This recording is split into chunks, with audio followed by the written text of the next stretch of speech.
आइए बच्चों, आज हम अर्धवार्षिक परीक्षा 2021 हिंदी के प्रश्न पत्र का हल करेंगे। एक भाग में बना चुकी हूँ प्रश्न 1 से 14 तक। अब हम करेंगे प्रश्न 15 से।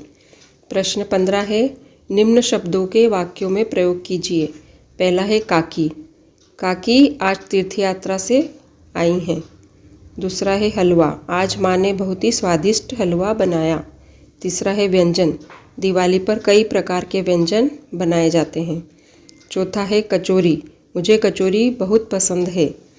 ये वाक्यों के प्रयोग आप मन से कुछ भी बना सकते हैं जिसमें ये शब्द आने चाहिए, अथवा अपनी पसंद की कोई 4 पंक्तियाँ लिखनी है कविता की, तो ये पंक्तियाँ अपनी पुस्तक से हो, ये ज़रूरी नहीं है। ये जो भी आपको कविता याद हो वो 4 पंक्तियाँ यहाँ लिख सकते थे। अगला प्रश्न है 16, उपमा अलंकार की परिभाषा और उदाहरण बताइए। काव्य में जहाँ एक वस्तु या प्राणी की तुलना अत्यंत समानता के कारण प्रसिद्ध वस्तु या प्राणी से की जाए वहाँ उपमा अलंकार होती है। यदि कोई प्रसिद्ध वस्तु या प्राणी है, व्यक्ति है, तो उससे यदि किसी की तुलना की जाती है तो वो उपमा कहलाती है। तो यह उपमा अलंकार हो जाएगा। जैसे परहित सरस धर्म नहीं भाई, इसका उदाहरण है। नील गगन सा शांत हृदय था रो रहा, ये दोनों इसके उदाहरण हैं। अगला है अथवा में उत्प्रेक्षा की परिभाषा उदाहरण सहित। काव्य में जहाँ उपमेय में उपमान की कल्पना की जाए या संभावना व्यक्त की जाए वहाँ उत्प्रेक्षा अलंकार होता है। इस अलंकार में जनु, मनु, जानो, मानो इस तरह के शब्द आते हैं। जैसे अंबर में तारे मानो मोती अनगिनत हो, इसका उदाहरण है ये।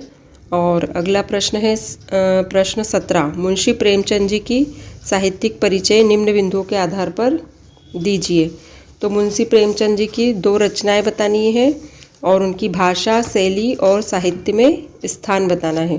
प्रेमचंद जी की प्रमुख रचनाओं में सबसे ज़्यादा कहानियां हैं। पंच परमेश्वर, नमक का दरोगा, कफन, परीक्षा, एक हमारा पाठ है 2 बैलों की कथा, ये सब कहानियां हैं। उपन्यास भी हैं, गोदान और मंगलसूत्र। नाटक है करबला, प्रेम की वेदी। इस तरह से उन्होंने बहुत ही अच्छी रचनाएं की है अपने जीवन में। अब हम करेंगे भाषा और शैली। प्रेमचंद आम जनता के लिए लिखते थे और वे जन जन तक अपनी कहानी पहुंचाना चाहते थे, इसलिए उनकी भाषा शैली बहुत ही सहज, सरल और व्यावहारिक थी। वे तत्सम शब्दों का प्रयोग करते थे और मुहावरे और कहावतें भी अपने लेख में लिखते थे और इससे उनकी लेखनी में 4 चांद लग जाते थे। प्रेमचंद की भाषा सबसे अच्छी पात्रों के अनुरूप होती है। जैसे वे पात्र होते हैं वैसी ही वे भाषा का प्रयोग करते हैं। और मुंशी प्रेमचंद जी की शैली विषयानुकूल बदलती रहती है। इनकी शैली वर्णनात्मक, भावनात्मक, विवेचनात्मक, मनोवैज्ञानिक, हास्य व्यंग्यात्मक।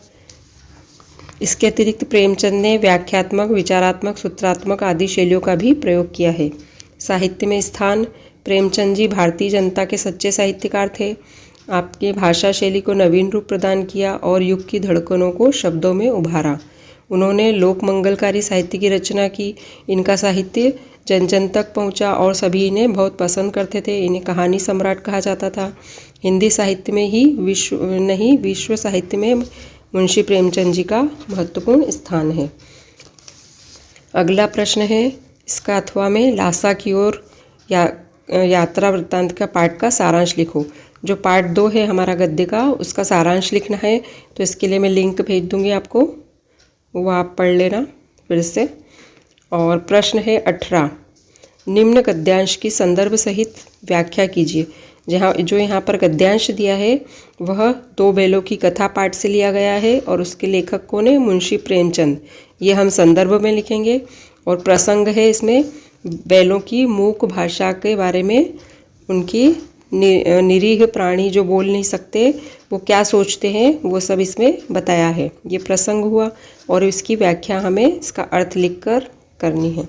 इसके अथवा में जो प्रश्न है, सुमित के यजमान और अन्य परिचित लोग लगभग हर गांव में मिले।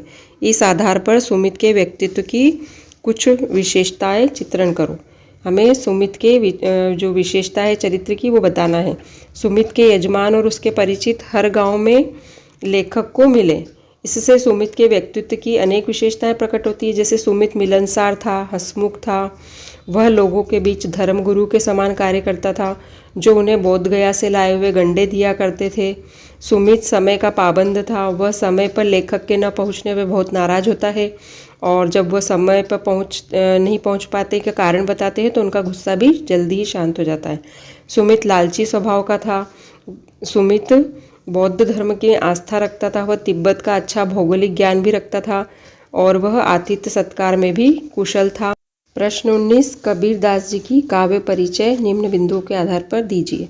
2 रचनाएं, भाव पक्ष, कला पक्ष और साहित्य में स्थान।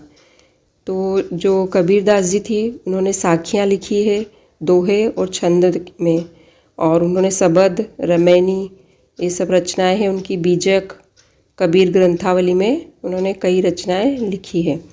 और भाव पक्ष और कला पक्ष, भक्ति काल के निर्गुण ज्ञान मार्गी शाखा के कवि थे कबीरदास जी, और उन्होंने सामाजिक बुराइयों को दूर करने का पूरा प्रयास किया।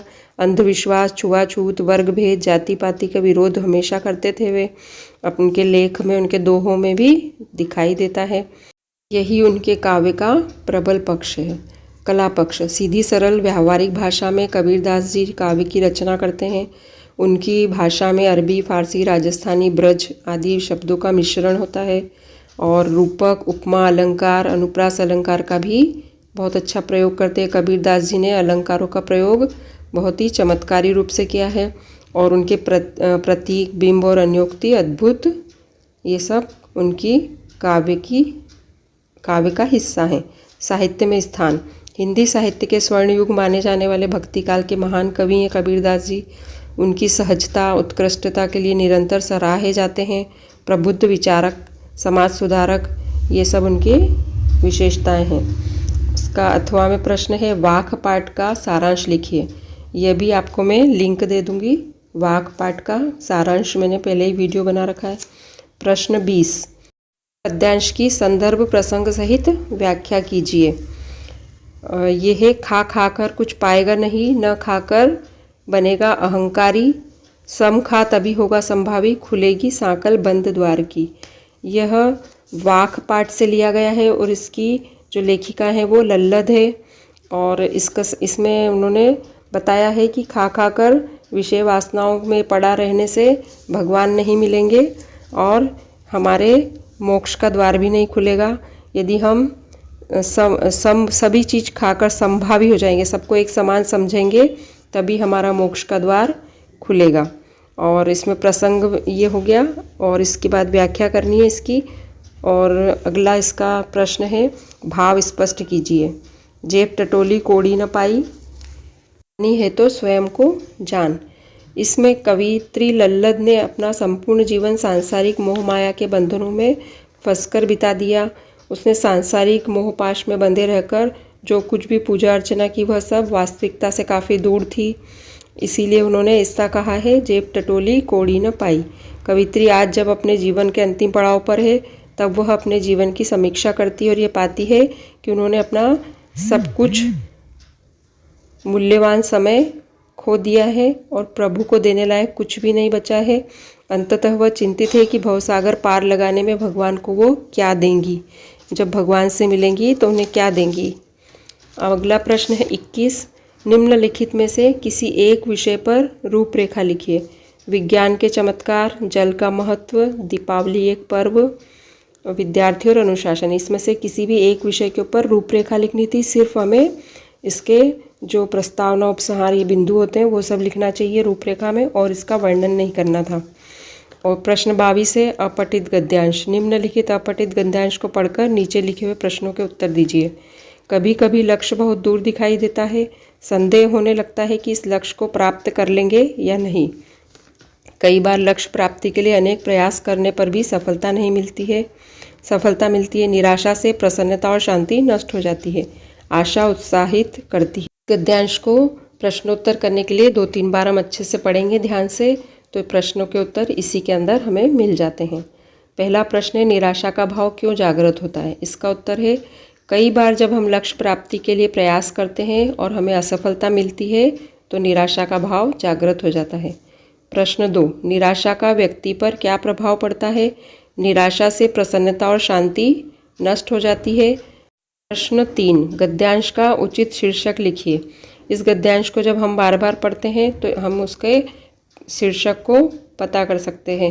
मैंने लिखा है लक्ष्य प्राप्ति की आशा। आप इसका शीर्षक जो भी आपको उचित लगे वो लिख सकते हैं। प्रश्न 23, अपने प्राचार्य को 3 दिन का अवकाश हेतु आवेदन पत्र लिखिए। या अपने मित्र को जन्मदिन की बधाई देने हेतु आवेदन पत्र लिखिए। पहला औपचारिक पत्र है, दूसरा अनौपचारिक पत्र है, ये लिखना था। और प्रश्न 24 में एक विषय पर निबंध लिखना है किसी भी। पर्यावरण प्रदूषण, राष्ट्रीय एकता, कंप्यूटर का महत्व, वृक्षारोपण, हमारा मध्य प्रदेश। इन 5 में से कोई एक विषय पर हमें निबंध लिखना था। निबंध में रूपरेखा भी लिखी जाती है और साथ में उसका विस्तृत वर्णन किया जाता है। इस तरह से आपका ये प्रश्न पत्र हल हो चुका है। आशा करती हूँ कि आने वाली परीक्षा में, वार्षिक परीक्षा में आप बहुत अच्छे से करेंगे और इसको किस तरह से हल करना है वो आपने देख लिया है। धन्यवाद।